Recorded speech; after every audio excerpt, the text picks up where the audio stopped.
예, 안녕하십니까. 예, 날씨가 이제 더워지는 공부하기 힘든 계절이 왔어요. 저번에도 말씀드렸듯이 수업 끝나고 빛의 속도로 사라지지 마시고, 웬만하면 학원에서 조금씩 1시간이라도 풀어보고 가는 것이 더 효과적이다.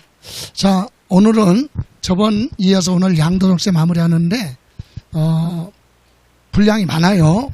그래서 핵심적인 거 정리하고 갈 건데, 다만 저번 주에 공부한 양도소득세 과세 대상까지 했었죠. 예? 기억도 안 나. 예. 그림노트 51쪽까지 하지 않았어요? 81쪽까지 하지 않았어요? 80. 예. 예? 86까지 했어요. 예, 그러면 오늘 저번 주에 했던 양도소득세 과세 대상은 36회에서 출제되지 않았어요. 그래서 37회에서는 출제될 확률이 높으니까 그것을 복습하는 측면에서 오늘 기출지문 들어간 거 있죠? 프린트, 오늘 나간 프린트 그거 피세요. 그걸로 복습을 하고 그리고 이어서 중간중간에 프린트 확인할 거니까 자, 프린트 확인했어요? 자, 프린트 1번 갑니다. 자, 지역권 양도는 양도록세 과세 대상이다. 틀렸죠? 지상권하고 전세권이에요. 그리고 등기된 부동산 임차권. 그래서 그것만 과세 대상이다. 그럼 지역권은 어디서 나왔어요? 임대소득은 지상권, 지역권 설정되어는 임대소득은 소득세 돼요. 그런데 양도소득세는 과세 대상이 아니다. 그래서 지역권 이거 기억하셔야 돼요. 다음 2번 국내자산, 지상권, 전세권, 양도는 양도소득세 과세 대상이다. 지상권이나 전세권은 등기가 됐던 안 됐던 관계없이 양도를 하면 과세 대상입니다. 맞아요. 다음 3번 사업용 건물 부동산과 함께 키워드는 함께예요. 부동산과 함께 양도하는 영업권 권리금 있죠. 이것은 과세 대상입니다. 근데 같이 양도를 하거나 같이 양도하더라도 따로따로 분리해서 신고할 때 세무서에 부동산 따로 영업권 권리금 따로 이건 과세 대상이 아니다. 이해가세요? 또 부동산은 그냥 놔두고 권리금만 받았다 영업권만 양도 그것도 양도소득세 과세 대상이 아니라는 점이에요. 그럼 뭘로? 그건 기타 소득으로 가는데 그걸 안 물어봐. 기타 소득이 아니라 그냥 과세 대상이 아니다. 부동산과 함께 양도를 할 때만 과세 대상이다. 이 얘기입니다. 그래서 4번은 뭐라고 그랬어요? 가로 안에 뭐라고 그랬죠? 3번은 과세 대상이다. 맞죠? 예. 그런데 4번에 보실래요? 영업권 그래놓고 가로 안에 뭐라고 그랬어요? 사업용 고정자산하면 부동산이에요. 사업하는데 반복적으로 사용하는 거 부동산. 그래서 사업용 부동산과 함께 양도할 때는 과세 대상인데 분리하여 양도하는 것 그랬죠. 그러니까 부동산하고 따로 권리금 따로 이렇게 따로따로 양도하는 건 과세 대상이 아니다. 그죠? 예, 그래서 과세 대상이다. 그러니까 틀렸어요. 4번은. 그죠? 예. 다음 6번 갈까요? 등기된 부동산 임차권 양도는 양도소득세 과세 대상이다. 틀렸죠? 맞아요? 예, 맞네요. 임차권은 반드시 뭐한 것만 등기된 것만. 그럼 등기 안 된 부동산 임차권은 과세 대상이 아니다. 양도소득세 과세 대상 기출문제 보시면 10문제 중에 8문제, 9문제 답이 바로 몇 번이야? 6번이에요. 등기된 부동산 임차권이냐 등기 안 된 부동산 임차권이냐 그거 가지고 답을 물어봐요. 이해가세요? 그러니까 임차권은 등기됐을 때 한해서만 과세 대상이 된다. 그래서 요거 맞고요. 다음 7번 건물이 완성될 때 그 건물과 딸려있는 토지를 취득할 수 있는 권리 그게 부동산 취득할 수 있는 권리죠. 대표적인 거 조합원 입주권, 분양권, 당첨권 이런 거죠. 그런 건 가지고 있으면 만기에 뭐가 생겨요? 권리는 없어지는 대신에 부동산이 생기잖아. 아파트 당첨권은 아파트 준공되면 아파트 사는 부동산이 생겨요. 근데 그거 뭐 하기 전에 예? 취득하기 전에 그 권리를 보였다. 팔았다. 그 과세 대상이에요. 부동산 취득할 수 있는 권리라는 건 부동산 취득하기 전에 그 권리를 보였다. 팔았다. 대표적인 거 분양권 같은 것도 있죠. 분양권도 나중에 아파트가 완성되면 입주할 거잖아요. 근데 입주하기 전에 그거 뭐 했어요? 팔았다. 그게 부동산 취득할 수 있는 권리, 양도, 과세 대상이 됩니다. 이해가세요? 자, 그래서 7번 맞고요. 8번. 법인의 주식을 소유하는 것만으로 시설물을 배타적으로 독점적으로 이용하게 되는 경우 주택의 양도는 과세 대상이다. 그런데 맞아요. 각종 회원제로 발행하는 회원권이 있죠. 근데 그런 회사에서 발행한 주식을 취득한 자가 주식을 가지고 있다 양도하면 회원권 양도로 보고 과세를 한다. 그래서 명칭에 관계없이 회원권, 기타 자산 과세 대상입니다. 자, 그리고 이제 9번 보세요. 9번.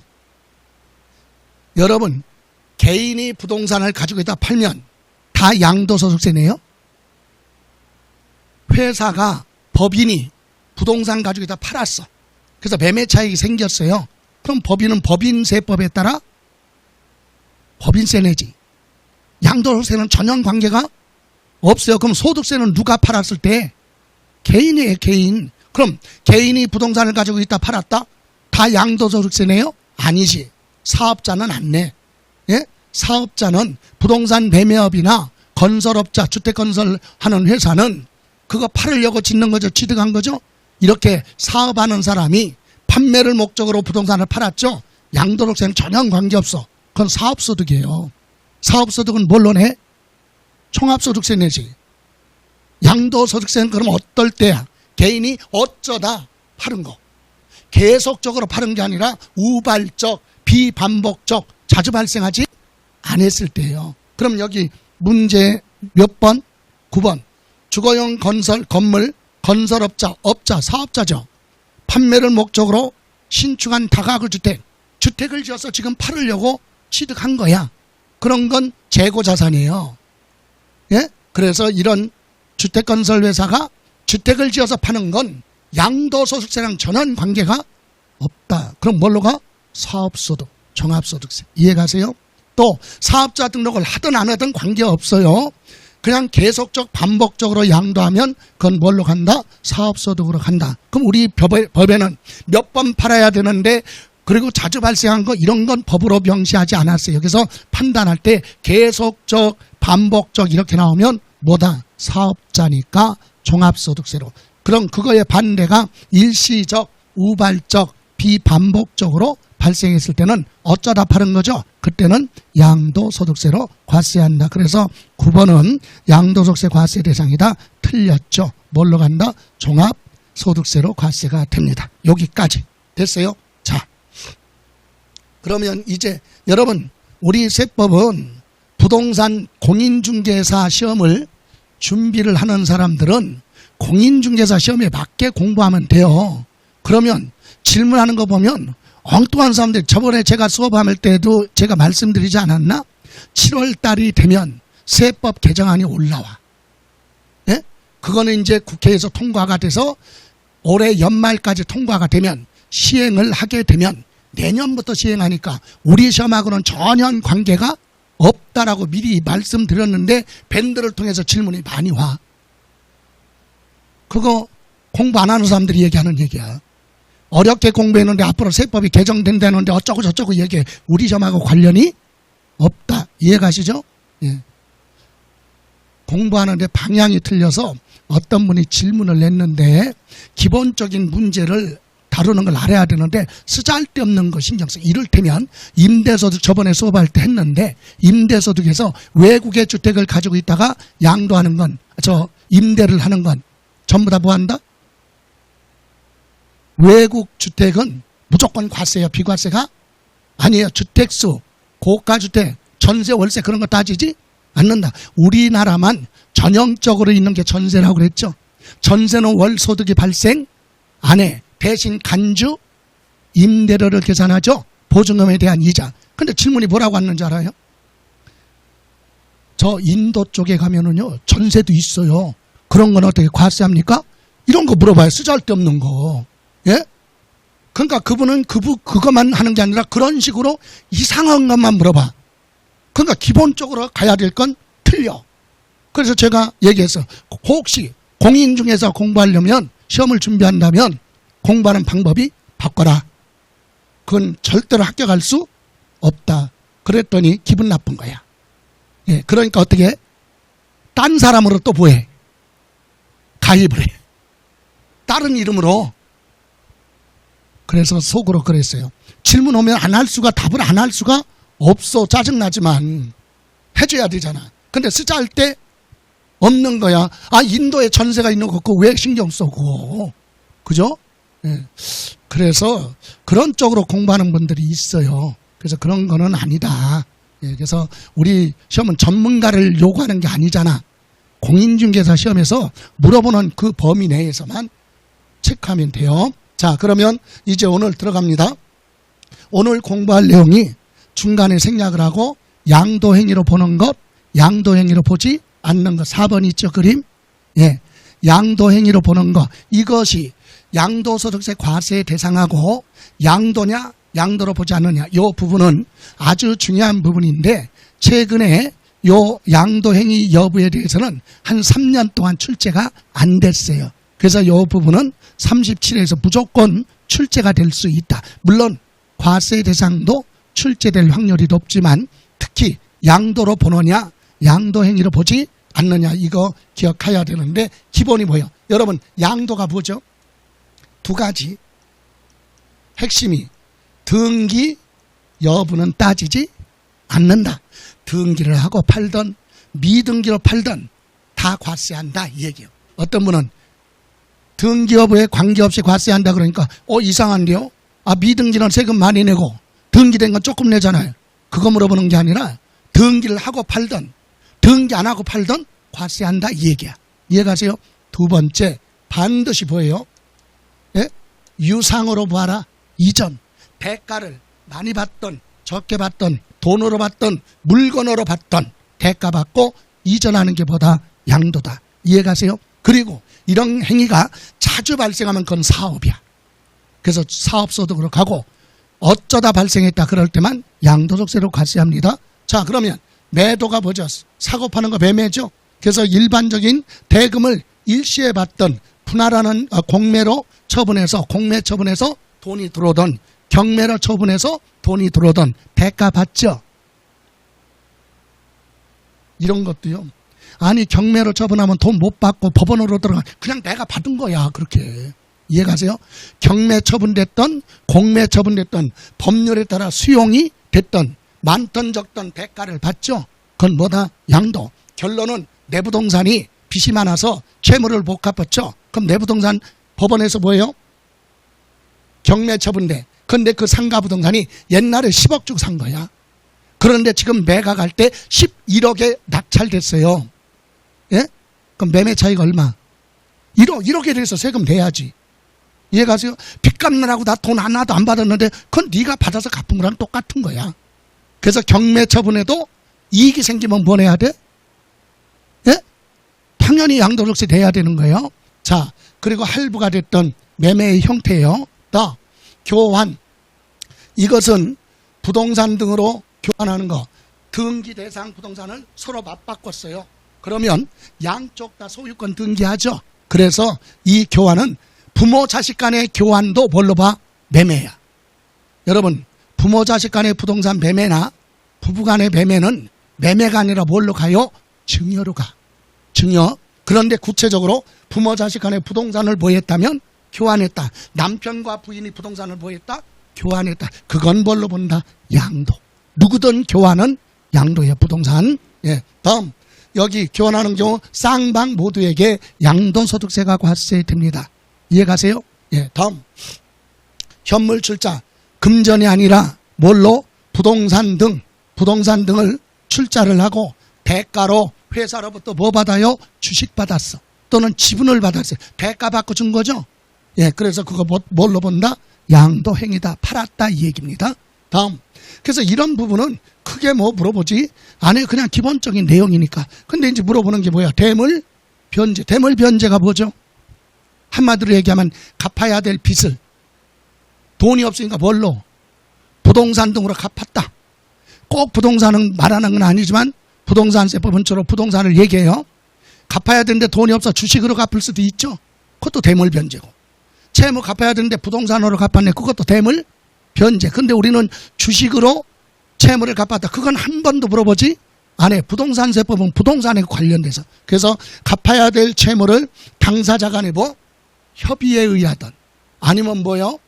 법원에 뭐 판결을 받아서 줘야 되던 위자료 있죠. 그것도 채무예요. 그래서 협의에 의해서 하든 판결에 의해서 하든 이혼하면서 뭐를 위자료를 줘야 되는데 그 채무죠. 갚을 거. 근데 뭘로? 부동산 등으로 소유권 이전하면 부동산을 파는 걸로 봐요. 여기 보세요. 갑이라는 사람이 을한테 무엇 주기로 했어요? 예? 위자료 지급하기로 했는데 돈이 없으니까 위자료 대신에 얘가 뭘로? 금전 대신에 뭘로? 예? 부동산으로 넘겨줬죠. 그럼 얘 입장에서는 뭐가 없어졌어요? 부동산 없어지고 갚아야 될 채무 없어졌죠. 그럼 법은 어떻게 해석한다? 얘는 부동산을 파는 거야. 다른 사람한테 팔아서 그 돈을 받아갖고 채무를 뭐 했다? 갚았다. 이렇게 보는 거지. 해석을. 이해가세요? 그래서 뭘로 본다? 양도 행위로 본다. 여기 이혼하면서 위자료 또는 꼭 위자료가 아니래도요. 갚아야 될 무엇을 채무 그 외에 빚이 있죠. 예, 이런 것을 부동산으로 소유권 넘겨주는 건 그 부동산을 파는 걸로 보겠다. 다음 우리 대물변제 중요합니다. 그리고 부담부 증여 요거는요 36회 시험에서는 계산 문제로 출제해서 한 문제로. 근데 이 부담부 증여는 이론으로 취득세에서도 물어보고 어디에? 양도소득세에서도 물어봐요. 여러분 증여는 공짜로 준 게 주고받은 게 증여죠. 예? 그럼 부담부 증여의 뜻이 뭐야? 증여자가 갚아야 될 무엇을? 채무를 수증자가 떠안는 조건으로 증여받은 걸 부담부 증여. 그럼 부담부 증여에서는 증여가 얼마냐? 그거 안 물어보지. 뭐를 했으니까 원래 증여했으니까 증여를 물어보는 게 아니라 증여했어도 갚아야 될 뭐는? 채무는 매매로 본다 이거예요. 매매. 왜? 갚아야 될 채무. 그래서 채무 인수하는 거 있죠. 예, 채무 인수액이 있으면 이건 뭘로? 유상 매매로 소유권 이전한 거다. 그래서 요거는 따라서 누구한테? 준 사람을 뭐라고 그래요? 증여자. 받는 사람을 수증자. 얘가 이렇게 증여를 하죠. 보실래요? 부동산 얼마짜리? 10억짜리. 근데 여기서 대출 받은 게 얼마? 4억의 채무가 있어. 이걸 얘가 뭐 하는 조건이요? 인수하는 조건이죠. 그럼 얘 입장에서는 갚아야 될 채무 안 갚아도 되죠. 4억은. 그죠? 왜? 얘가 갚기로 했으니까. 그 얘기는 뭐야? 얘 입장에서는 갚아야 될 채무가 없어지고 부동산을 줬으니까 부동산으로 갚았다. 뭐요? 대물 변제와 똑같잖아요. 그래서 채무 부분 얼마? 요 4억은 증여가 아니라 뭐다? 매매. 그래서 양도소득세에서는 양도행위로 보기 때문에 누구한테 양도소득세 내라고 그래? 증여자. 얘가 양도소득세 내는 거예요. 이해가세요? 그럼 취득세에서는 얘가 취득세 내야죠. 예? 얘는 뭐 물어봐? 취득세에서는 부담부 증여로 취득했죠. 그럼 무슨 부분은? 예? 채무 부분은 뭘로? 유상 매매로 취득한 걸로 본다. 증여가 아니라 뭐? 매매예요. 양도소득세도 매매. 그러니까 우리는 부담부 증여 딱 단어가 나오면 양도소득세가 됐든 취득세가 됐든 채무 부분은 증여가 아니라 대가성 주고받은 뭐다? 양도 행위로 본다. 매매로 본다. 매매. 여기서는 양도고 여기는 매매로 취득한 걸로 본다. 요거 채무 부분. 그럼 채무를 제외한 나머지는 뭐야? 대가 없이 주고받은 거니까 당연히 증여죠. 그죠? 예. 대가 안 받고 주고받은 건 뭐다? 증여.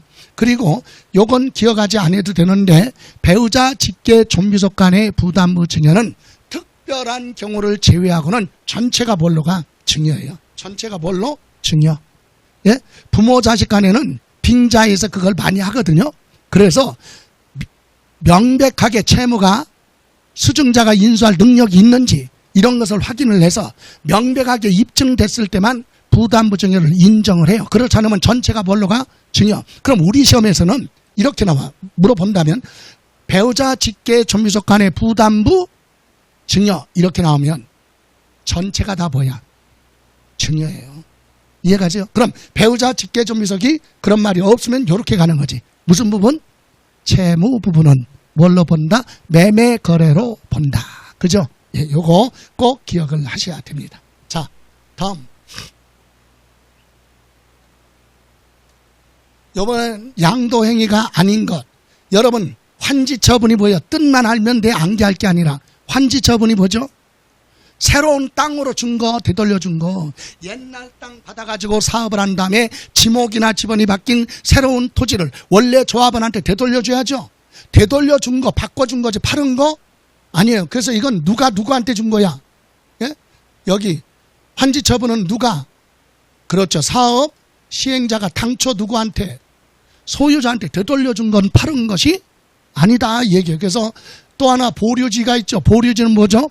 환지처분 되돌려주지 않고 남겨둔 땅이에요. 왜 남겨도 공사비로 메꾸거나 아니면 공공용지로 사용하기 위해서 남겨둔 거야. 그래서 보류지 충당이라고 하는데 이건 반대예요. 누가? 토지 소유자가 환지받을 땅의 일부를 띄고 나머지만 받아요. 왜?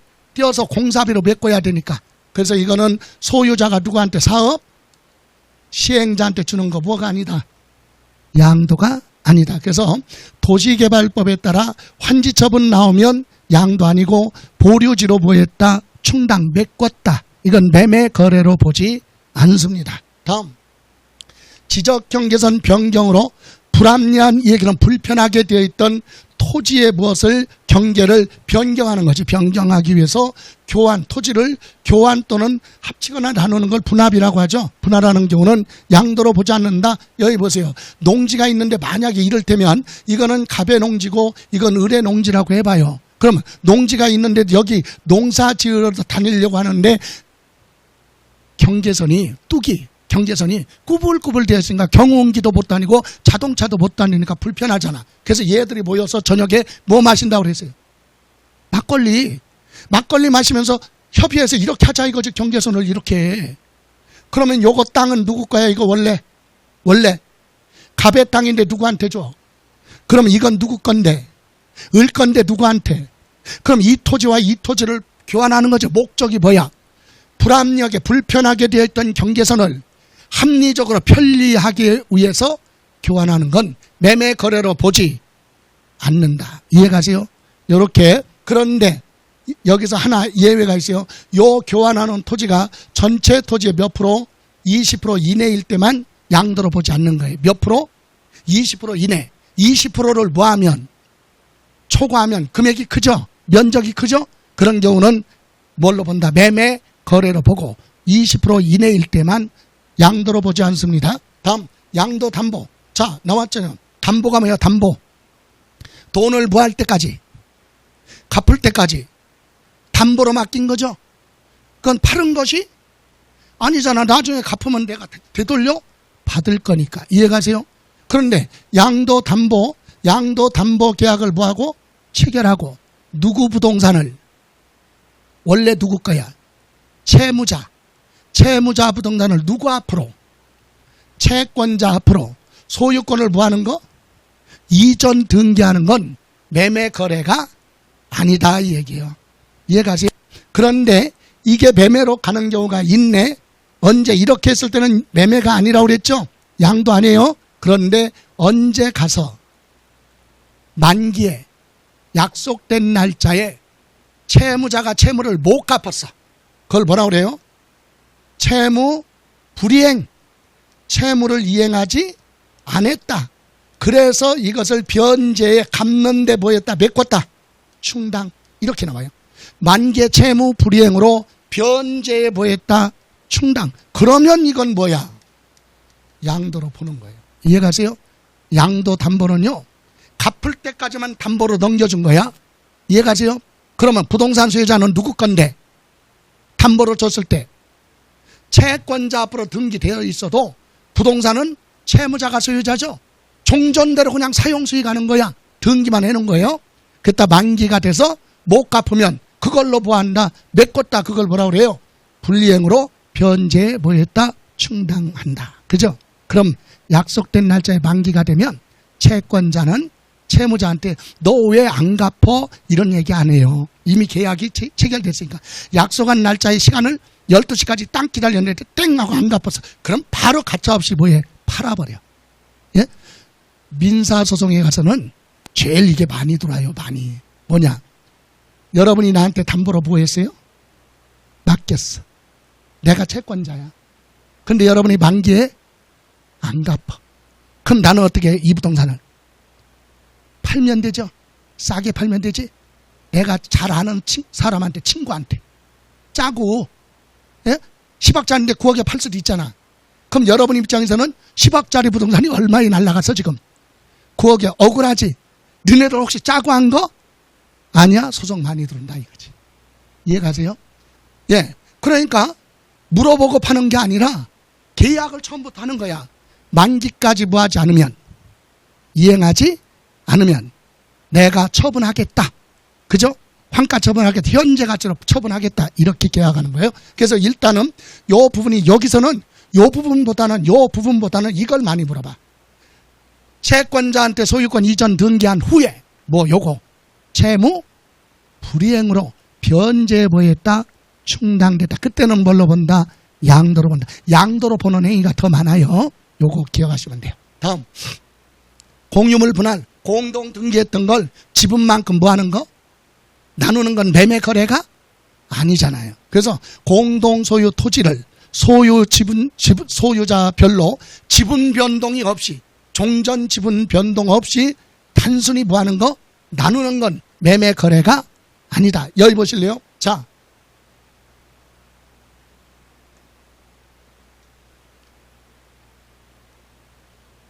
이만큼의 토지가 100평짜리예요. 그런데 갑하고 누가 을이 공동 등기했네.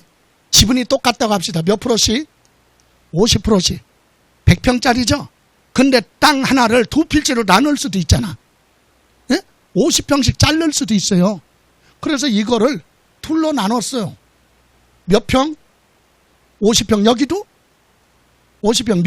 몇 평짜리를? 100평짜리를 잘라서 요게라가 갑하고 뭐? 을. 요것도 갑하고 뭐? 을 이렇게 등기했다니까? 그럼 이거나 똑같은 거예요. 매매 거래가 아니다. 그랬다가 다시 요거를 또 다시 뭐해? 분할할 수 있죠. 50평이잖아 지금. 50평을 둘로 나눠서 몇 평? 25평. 요것도 25평. 요거는 누구? 갑. 요거는 누구? 을. 이것도 지분 변동이 없어요. 그래서 분할했다가 하나의 토지를 둘 이상의 토지로 분할하는 것도 지분 변동 없으면 양도가 아니고, 분할했다가 다시 나누는 걸 재분할이라고 하죠. 그래도 지분 변동 없으면 뭐가 아니다? 양도가 아니다. 그래서 공유물 분할 이렇게 나오면 무조건 이건 양도로 보지 않습니다. 여기에는 재산 분할도 들어가요. 뭐라고요? 재산 분할이 뭐라고 그랬어요? 결혼하고 나서 모은 재산이 있죠? 남편 앞으로 등기됐던, 부인 앞으로 등기됐던 지분 표시가 없어도 부부 공동재산이야. 그래서 공동 등기했다가 나중에 뭐예요? 이혼하면 자기 거 가져가야죠. 그러니까 공유물 분할로 보는 거야.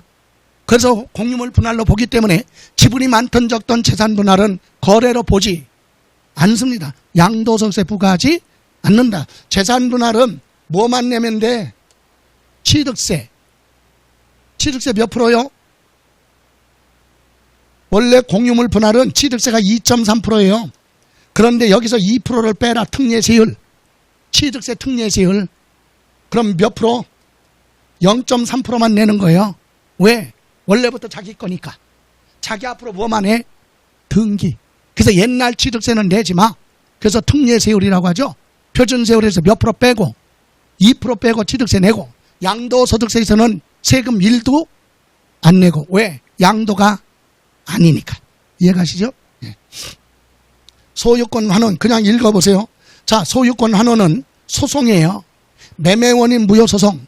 소송을 제기했는데 여러분하고 나하고 부동산 사고 팔았어요. 매매가 끝났죠? 그런데 다툼이 발생했어. 사기로. 그래서 소송을 제기했더니 법원에서 판결 나왔어요. 뭐라고? 매매 원인 무효. 너네는 처음부터 매매가 없었던 걸로 하라. 그래서 받은 돈 되돌려주고 소유권 되찾아와라. 소유권 다시 되돌아왔죠. 처음부터 매매가 아니다. 양도로 보지 않습니다. 자, 요거는 요렇게 표시하면 돼요. 공유물 분할과 똑같다. 그죠? 이혼하게 됨에 따라서 재산분할 청구 소송. 여러분, 재산분할 청구 소송은 합의해서 재산을 나눠 가질 수도 있고 소송으로 가든 관계없어요. 협의에 의해서 재산을 나눠 갔던 소송에 의해서 나눠 갔던 똑같아. 재산분할 딱 나오면 뭐가 아니다? 양도가 아니다. 왜? 공유물 분할로 보기 때문에. 이해가세요? 다음. 경매로 요것도 취득세에서 물어봅니다. 양도소득세도. 자기 부동산을 제3자에 대한 담보로 제공된 자산이 당초 소유자가 낙찰받았다 이겁니다. 자, 어떤 분은 아니 민법에서는 자기 부동산이 경매 물건 나오면 경매에 참여할 수 없다 그랬는데 무조건 없는 게 아니라 주 채무자는 없어. 예? 원래 돈 빌린 사람이 담보 제공했는데 경매 물건 나와서 본인은 경매에 참여할 수 없지. 그럼 뭐가 되는데? 물상보증이라고 그래요. 다른 사람 담보로 내 부동산 대신 은행에 맡겼어요. 친구가 대출 받는데 내 부동산을 담보로 맡겼어요. 근데 친구가 갚아 안 갚아? 사람이면 정상적인 사람이면 안 갚아요. 왜?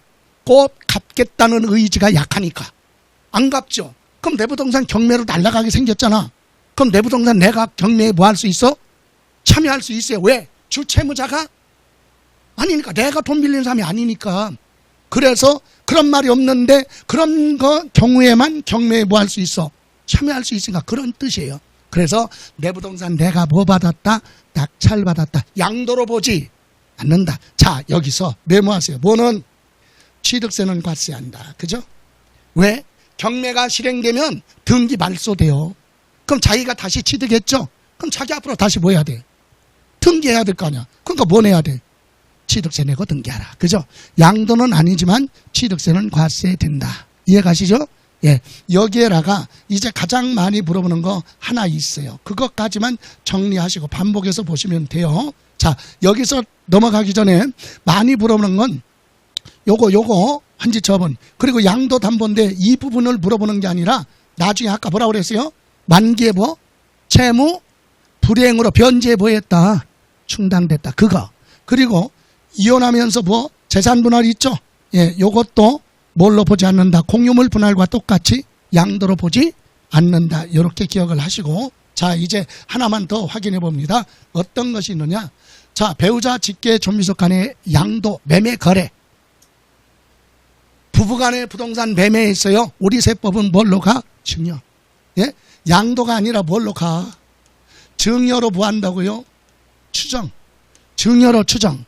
추정이라는 얘기는 뭐요? 증여가 아니라는 사실을 입증하라. 본인들이. 그럼 뭘로? 증여로 보지 않겠다. 이게 추정이죠. 이를테면 여러분 자녀가 학교에 결석을 했어. 무단결석. 그럼 결석 처리해야죠.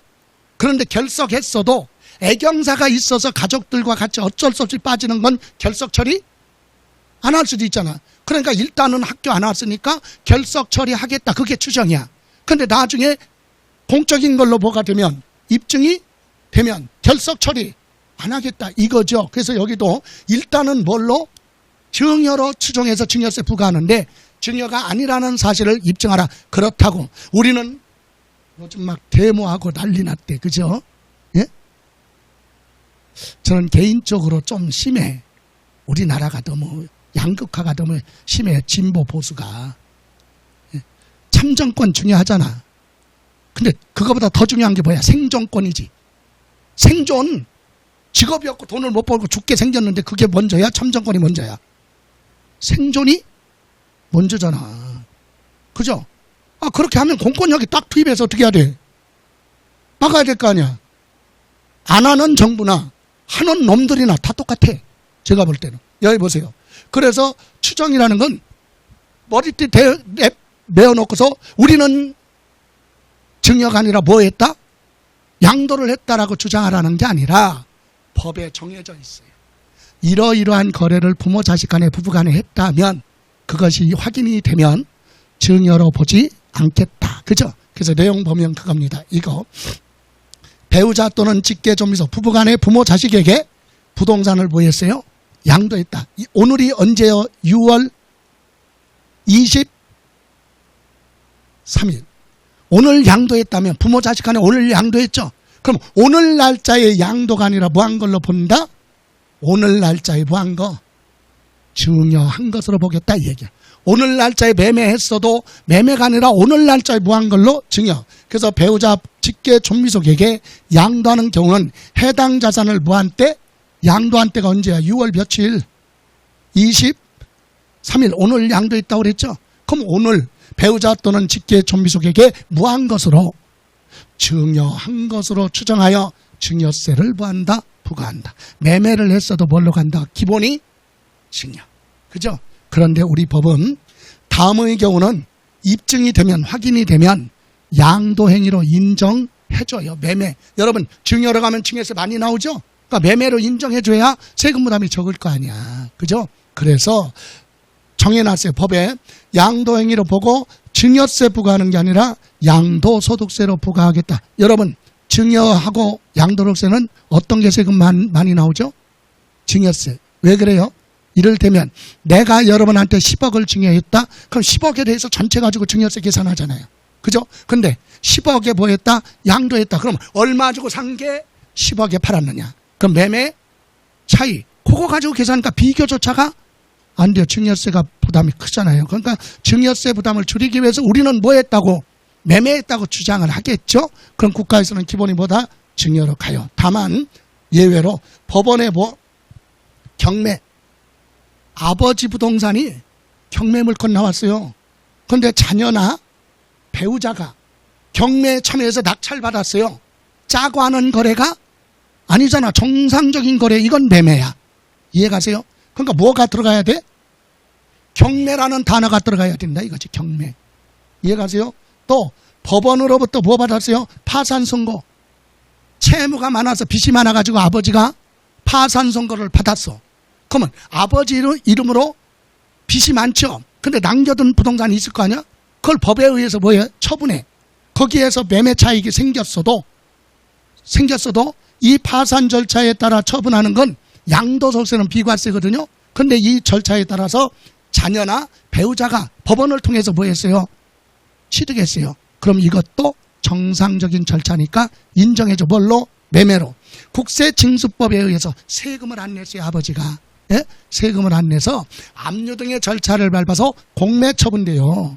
한국자산관리공사를 통해서 공개적으로 처분하는데 그때 자녀나 배우자가 공매에 참여해서 낙찰받은 건 경매랑 똑같아. 정상적인 거래다. 그죠? 다음 증권시장을 통해서 유가증권. 이거는 부동산하고 거리가 머니까 이런 경우도 있어요. 아버지가 증권시장의 주식을 뭐해? 팔아. 이해가세요? 예. 그리고 나서 그것을 누가? 배우자나 자녀가 뭐 했다면? 취득했다면.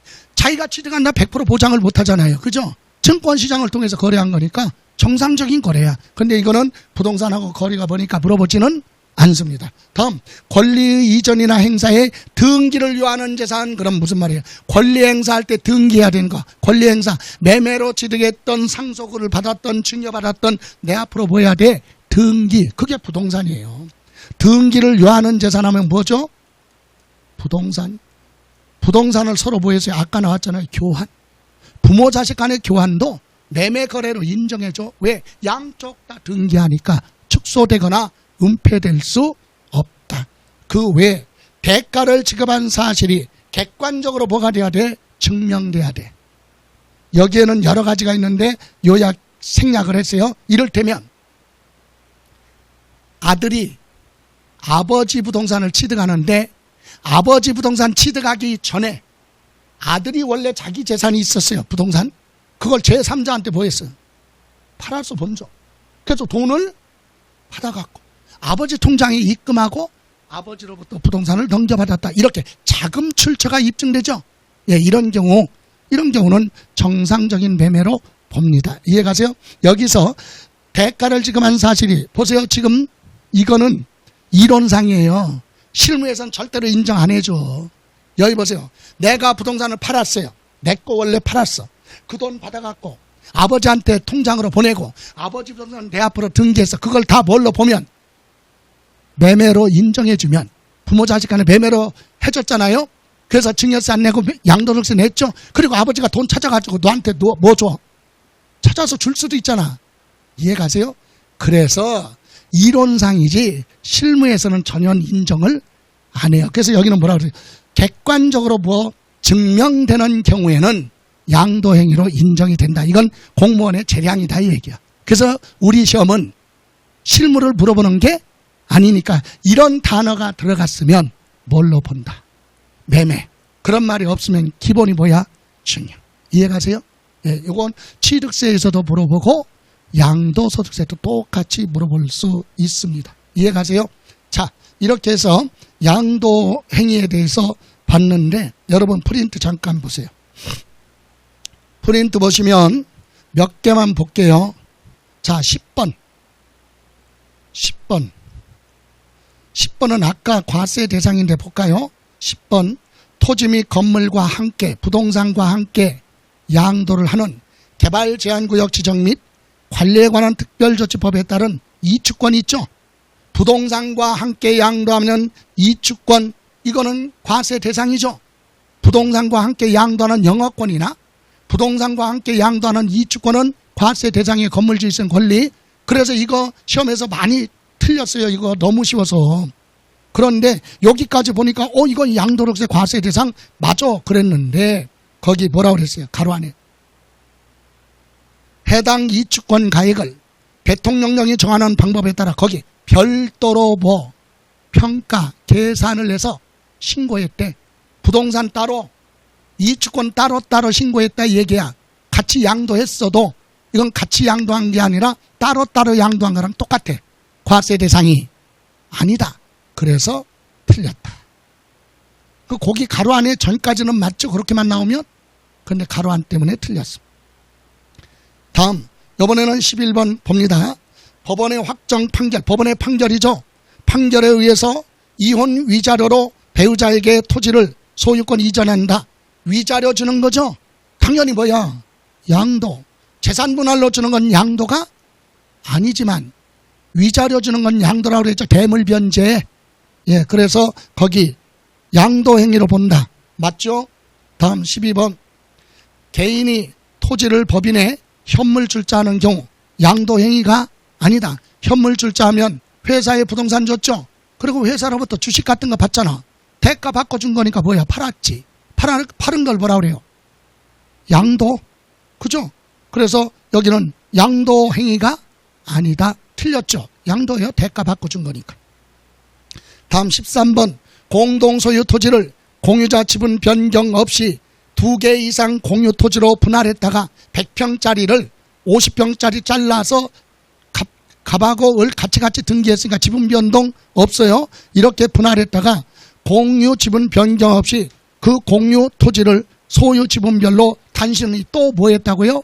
재분할 또 나눴어. 50평을 25평 나눴다. 지분 변동 없어요. 2개든 3개든 중요한 건 지분 변동이 없다. 그게 키워드야. 예, 지분 변동 없다. 2개든 재분할 필요 없어요. 지분 변동 없으면 뭐가 아니다. 양도 행위로 보지 않습니다. 그래서 맞고. 다음 14번. 본인 소유 자산을 경매나 공매로 자기가 다시 뭐 했어요? 재취득하는 경우는 양도 행위가 아니다. 맞죠? 그런데 뭐는 내라? 취득세는 과세. 다음 15번. 매매원인 무효소송 그랬죠. 읽어볼 필요 없어요. 매매원인 무효소송으로 소유권 환원 되돌아온 건 처음부터 뭐가 없어? 매매가 아니에요. 양도가 아니다. 그죠? 예, 양도로 보지 않는다. 맞아요? 예. 다음 16번. 도시개발법이나 그 밖의 법률에 환지처분으로 지목 또는 지번이 변경되는 경우. 자, 환지처분 나왔죠?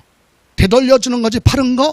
아니다. 공사비 등으로 메꾸는 걸 보류지 충당, 양도로 보지 않습니다. 이해가세요? 예. 근데 맞고. 다음 17번. 증여자인 매형의 채무를. 자, 증여자인 매형의 채무를 그랬죠. 그러니까 이건 부부가 아니고 부모 자식도 아니야. 그냥 친인척이야. 그죠? 배우자 직계 전미석 간의 부담부 증여는 전체가 다 증여야. 근데 여기는 배우자 직계 전미석이 아니라 친인척이니까 부담부 증여 정상적으로 인정돼요. 그럼 부담부 증여 딱 나왔잖아요. 그럼 수증자가 인수하는 부담부 증여의 경우에는 자 줄칩니다. 증여 가액 중에 키워드가 뭐야? 채무. 그거는 공짜로 받는 거 아니에요. 주고받은 거죠. 뭐야? 매매. 채무에게 상당하는 부분은 그 자산을 유상으로 매매로 이전한 걸로 본다. 맞죠? 부담부 증여 그러면 무슨 부분? 채무 부분은 증여가 아니라 취득세가 됐던 양도소득세가 됐던 매매 거래로 본다. 이해가시죠? 다음 18번. 채무자가 채무 변제를 담보하기 위해서 채무를 갚기 위해서 뭐라고 그랬어요? 자산을 양도하는 계약을 체결하고 여기는 소유권 넘겨주겠다 계약을 뭐하고 체결하고 요까지 넘겨주는 건 양도로 보지 않는다. 그죠? 그런데 이렇게 체결한 후에 채무 불이행 그랬죠? 이건 만기에 약속된 날짜에 채무 불이행으로 인하여 해당 자산을 변제해 보였다. 충당 갚는데 메꿨다.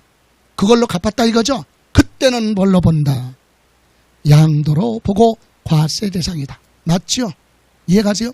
여러분 문제풀이 할 때는요 기출문제가 제일 객관적인 거야. 예상문제는 자기 뭐야? 주관적인 게 많아. 그죠? 객관적인 건 바로 뭐냐? 출제됐던 기출문제를 분석하고 바꿔서 물어볼 수 있는 거 그런 걸 공부하는 거예요. 그래서 기출문제만 알면 60% 이상 맞출 수 있어요. 그냥 문제 너무 치중할 필요 없다. 다만 이제 다음번에 와서는 이제 기출문제 풀 거 아니에요. 예상문제랑 같이.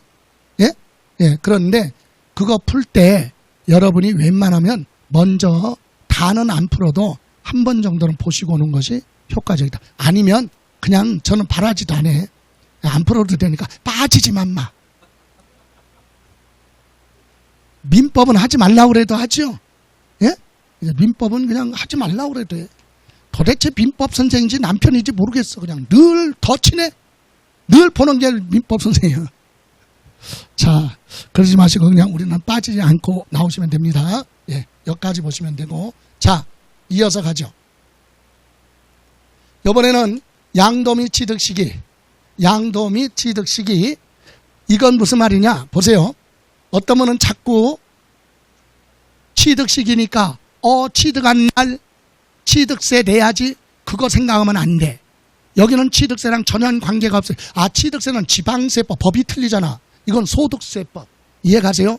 그러니까 여기서 말하는 양도 언제 팔았느냐 언제 취득했느냐 이거예요. 보세요.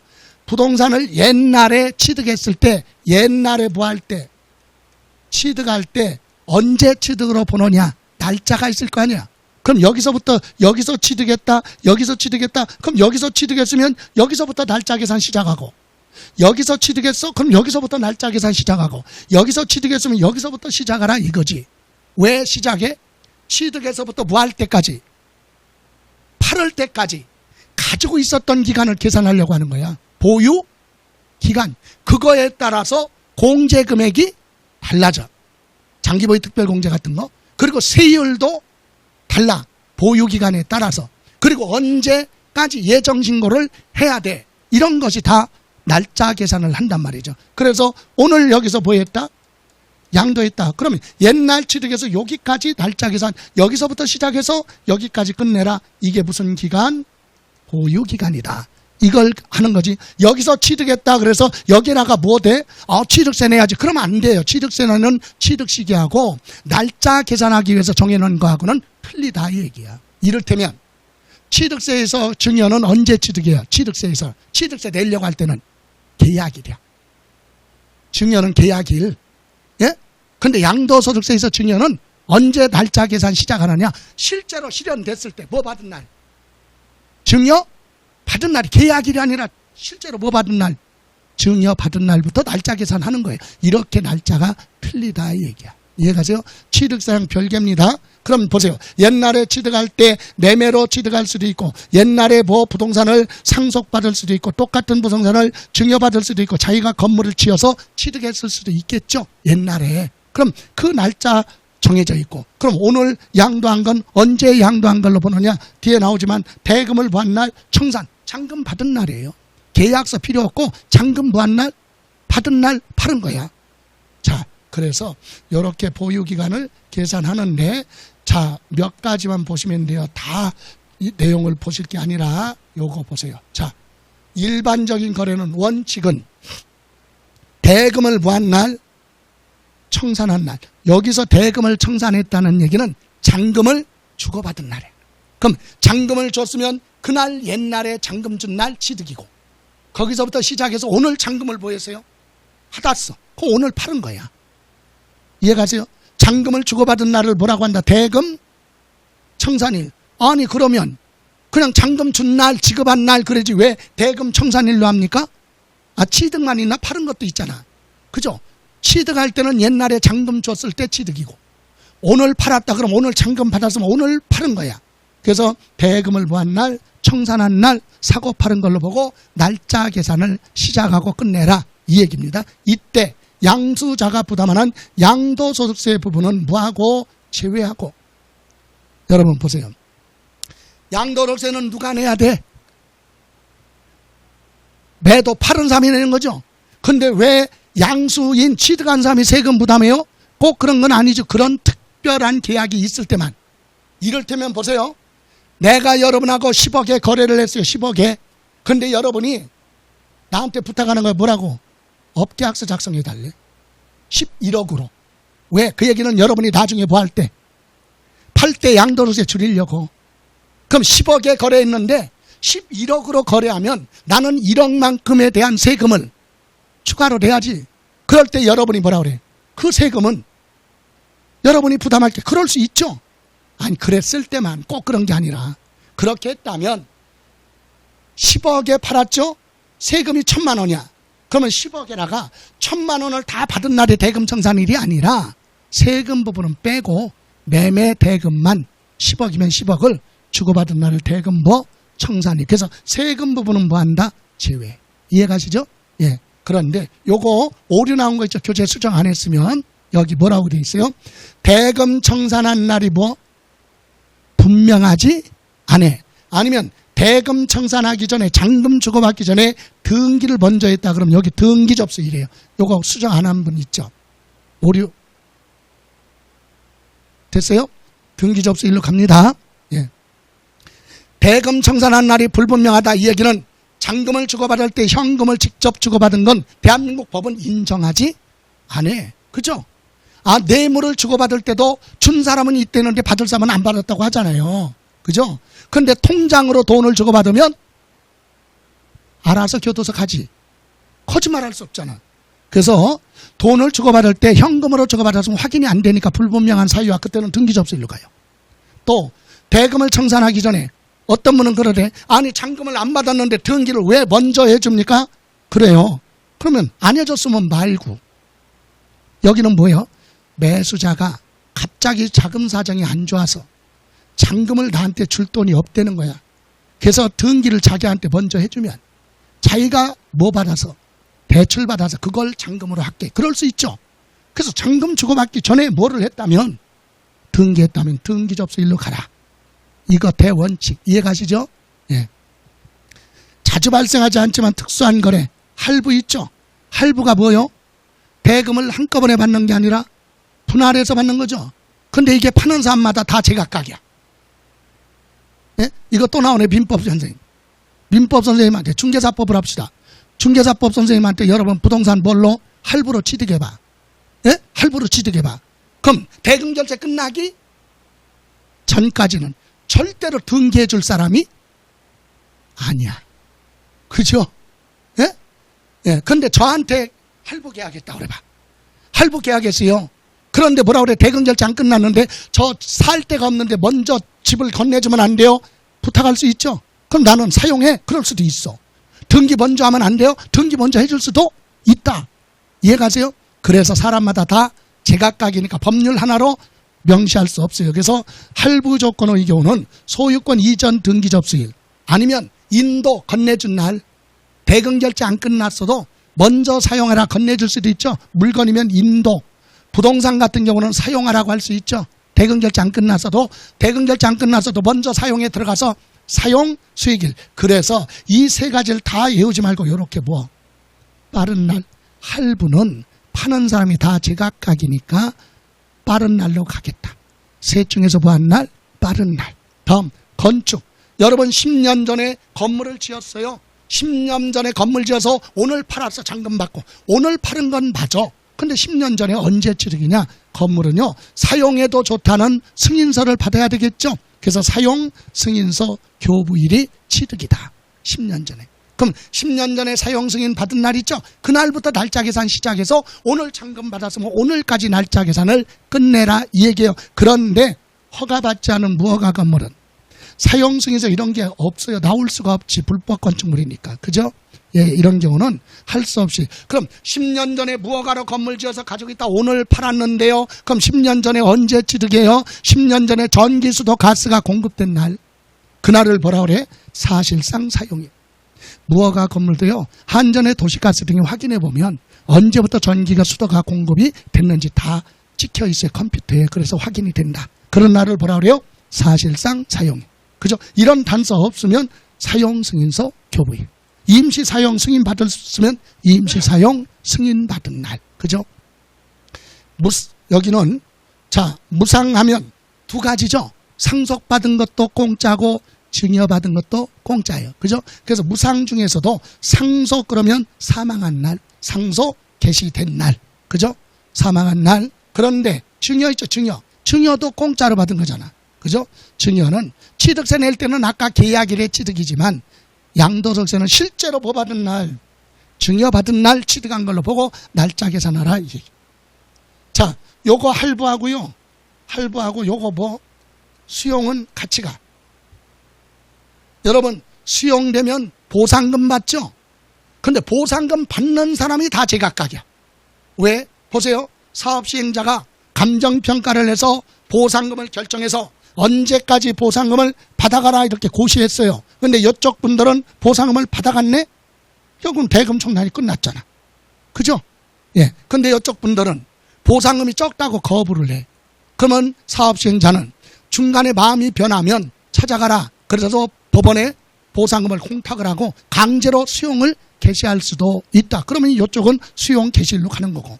이쪽 분들은 대금 결제 끝나기 전에 먼저 등기를 넘겨주는 경우도 있겠죠. 왜 돈 안 받았는데 등기 먼저 해줘요? 그런 얘기 하지 말고 그런 사람도 있을 것이다. 그래서 셋 중에서 뭐한 날? 빠른 날. 자, 그래서 대금 청산한 날, 수용 개시일 또는 등기 접수일 중에서 뭐한 날? 빠른 날. 이렇게 두 가지. 빠른 날로 간다. 자, 환지. 환지가 뭐죠? 옛날 땅 주고 새로운 토지 받았죠? 여기 보실래요? 자, 환지는 언제 취득한 걸로 보냐면 새로운 취득이 아니에요. 그래서 환지 받기 전 원래 토지에 취득한 날이다. 이 얘기예요. 자, 여기 보실래요? 자, 이쯤에서 농지를 취득해서 취득해서 농사 짓고 있어요. 근데 이것이 공익사업을 합니다. 그래서 택지개발공사를 하게 됐다. 그래서 누구한테? 사업 시행자한테. 자, 사업 시행할 때는 두 가지잖아요. 수용 방식이 있고 환지 방식. 환지 방식은 뭐예요? 땅 주고 새로운 땅 받겠다. 이게 환지고. 보상금 받고 떠내. 그게 수용 방식이죠. 그래서 얘는 환지 방식으로 갔어. 농지를 주고 사업이 끝난 다음에 시행자로부터 뭘로 지목이 바뀐. 예? 대지로 받았어. 환지 받았죠. 그리고 이 대지를 가지고 있다가 이쯤에서 이 대지를 뭐 했다? 양도했다. 그럼 이 대지는 언제 취득한 걸로 보느냐? 지금 이거 얘기하는 거예요. 환지 받은 거죠? 예? 옛날 땅 주고 받은 거잖아요. 이건 새로운 취득이 아니라니까. 그럼 이렇게 가지고 있었던 거야. 이렇게. 원래부터 쭉 가지고 있어서 명칭만 바뀐 거야. 전답에서 대지로. 이해가세요? 새로운 취득이 아니다. 날짜 계산할 때. 그래서 이걸 뭐라 그래? 환지 받기 전 토지가 농지예요. 그 농지에 원래 보한 날, 취득한 날 여기잖아, 여기. 그죠? 그래서 사업 시행 기간 동안 그냥 가지고 있었다 이 얘기야. 그런데 더 많이 받은 걸 뭐라 그래요? 증환지 적게 받은 건 증환지는 취득이에요. 새롭게 취득. 가만지는 양도 팔았다는 얘기예요. 그러면 증환지, 가만지가 무슨 말이냐? 보세요. 자, 원래 받기로 한 면적이 권리 면적이야. 무슨 면적? 권리 면적이 100평 받기로 해서 몇 평? 100평을 받기로 약속해 놨어요. 땅 줄 때 사업이 끝난 다음에 100평을 받기로 했단 말이에요. 그런데 사업 시행자가 토지 필지를 나누는데 예를 들어서 90평 단위로 잘랐어요. 필지를. 나 몇 평 받기로 했는데 100평 받기로 했는데 그러면 90평짜리 먼저 받아야 될 거 아니야. 온전한 거. 그리고 나머지 몇 평? 10평 띄어서 받으면 이거 알바끼지. 그죠? 그럼 나머지는 짜투리 팔기가 어렵잖아. 사업 시행자는. 그래서 할 수 없이 협의해서 그냥 몇 평만 받기로 했어. 90평. 교부 받은 면적이 90평이에요. 원래 받을 면적보다 적게 받았죠. 몇 평? 10평은 누가? 토지. 소유자가. 누구한테? 사업. 시행자한테 파는 거야, 파는 거. 가만지는 파는 거. 이해 가세요? 그럼 더 받을 수도 있죠? 여기 보세요. 110평 단위로 잘랐다고 그래봐. 몇 평? 그럼 나는 원래 몇 평 받기로 했어? 100평? 그럼 100평짜리 다 받아. 근데 100평 받으려는데 여기서 요거 10평을 뭐하고 잘라서 받으면 이것도 알바끼지. 상품가치 떨어지죠? 그래서 할 수 없이 다 받았어. 종전 면적보다 더 받았죠? 몇 평? 10평. 공짜가? 아니에요. 이거 새로 취득이야. 증환지는 뭐? 취득. 가만지는 뭐? 양도. 그럼 이거 등기해야죠? 소유권 이전해야 될 거 아니야? 근데 환지 처분 공고가 나면 그날은 권리 행사 못해요. 그 다음 날부터 하게 돼 있어, 법에. 환지 처분 공고가 나면 그 다음 날에 소유권 이전할 수 있다. 그 환지 처분 공고가 된 날은 소유권 이전할 수가 없습니다. 그래서 이 부분에 대해서는 환지 처분 공고인 다음 날에 취득 또는 뭐 양도한 걸로 본다. 그럼 증환지, 가만지란 말이 없으면 이렇게 가는 거죠. 환지 전 토지의 뭐 취득이. 이해 가세요? 증환지, 가만지. 요거는 그러니까 여기 보세요. 100평 받기로 했는데 90평 받았어요. 그죠? 그러면 요거 90평은 새로운 취득이 아니야. 이해 가세요? 그럼 나머지 몇 평? 10평은 팔았죠? 그 10평 짜투리 그거는 언제 팔은 걸로 본다? 환지 처분 공고일 다음 날에 팔았다. 이렇게 날짜. 이해 가세요? 종점보다 더 받은 거 증환지 있죠? 예? 증환지면 그 10평 자른 거 증환지는 새롭게 취득이죠? 언제 취득한 거야? 환지 처분 공고일 다음 날짜에 취득한 걸로 본다. 이 얘기입니다. 자, 이렇게 해서 양도 및 취득 시기에 대해서 봤습니다. 자, 그럼 여기서 하나만 더 볼게요. 여기서 하나. 재개발, 재건축하기 전에 부동산 취득했다. 여러분, 주택 가지고 있다가 재개발, 재건축이 끝나서 부동산 취득했다. 새로운 취득이 아니에요. 이것도 재개발, 재건축하기 전 부동산의 뭐 취득이. 이해 가세요? 예. 날짜 계산할 때 보유기간. 여기 보세요. 옛날에 이와 같은 주택이 있었어요. 근데 이것이 철거되고 관리처분 계획 인가받고 여기에 아파트 공사를 합니다. 그래서 아파트가 이쯤에서 뭐 했어요? 준공돼서 아파트 받았어요. 이 아파트는 원래부터 가지고 있었던 거라 이 얘기야. 이해 가세요? 예. 그러니까 여기는 지금 날짜 계산하는 거예요. 그래서 날짜 계산은 재건축하기 전 부동산에 취득한 날부터 보유기간을 계산한다. 이렇게만 보시면 되겠습니다. 이해 가세요? 예. 여기까지. 그러면 하나 프린트해서 여러분 한 두세 문제만 볼게요. 틀린 거. 19번. 19번은 맞는 내용이니까 생략을 하고 23번 보세요. 23번. 공익사업을 위한 토지 등 취득 및 보상에 관한 법률의 공익사업을 위해서 뭐가 돼요? 수용되는 경우는 보상금 받는 사람이 다 제각각이지. 셋 중에서 뭐 한 날? 빠른 날로 가야 돼. 세 가지 중에서 빠른 날. 구체적으로 얘기하면 대금 청산일, 인도일, 그죠? 대금 청산일, 수용 개시일, 그죠? 그리고 소유권 이전, 등기 접수일 중에서 뭐 한 날? 빠른 날. 다음 25번 보실래요? 25번 보시면 도시개발법에 따라 교부받은 토지 면적이 환지 처분에 의한 교부받은 토지 면적하면 실제로 받은 토지죠. 그리고 권리 변적은 원래 받기로 한 토지가 권리 변적이에요. 그래서 권리 변적보다 증가 또는 뭐 감소, 원래 받기로 한 토지보다 더 많이 받거나 적게 받은 거 증환지, 감환지죠. 요거는 언제 사고 파는 걸로 본다? 환지 처분 공고일 다음 날 취득 또는 양도한 걸로 보겠다. 이해가세요? 예. 그래서 틀렸죠. 환지 처분 공고일이 있는 날이 아니라 그 다음 날. 됐어요? 28번. 자기가 건설한 건축물에서는 건축허가 받지 아니하고 건축하는 건물 있죠.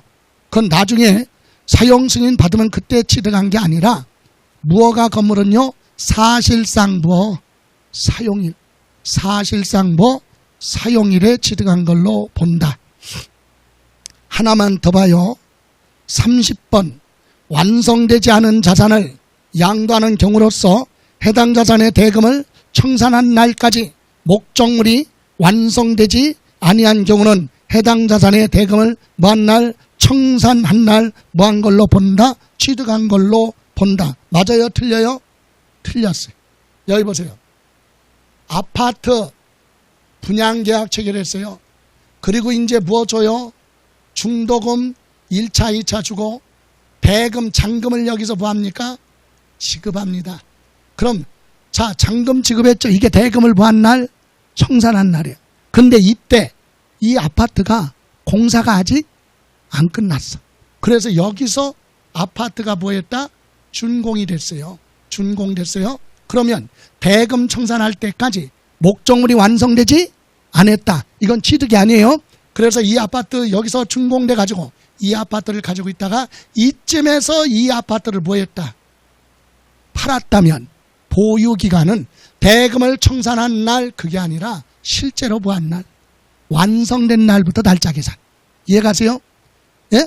대금 결제 끝날 때까지 목적물이 완성되지 않은 건 취득이 아니야. 실제로 뭐 했을 때 준공된 날, 완성된 날 취득한 걸로 보고 보유기간을 계산하겠다. 그래서 20 몇 번, 30번이죠? 30번 틀렸죠? 대금 청산했어도 취득이 아니다. 목적물이 뭐한 날? 완성 또는 확정된 날 취득. 여기까지. 자, 잠시만 쉬었다가 가죠. 예.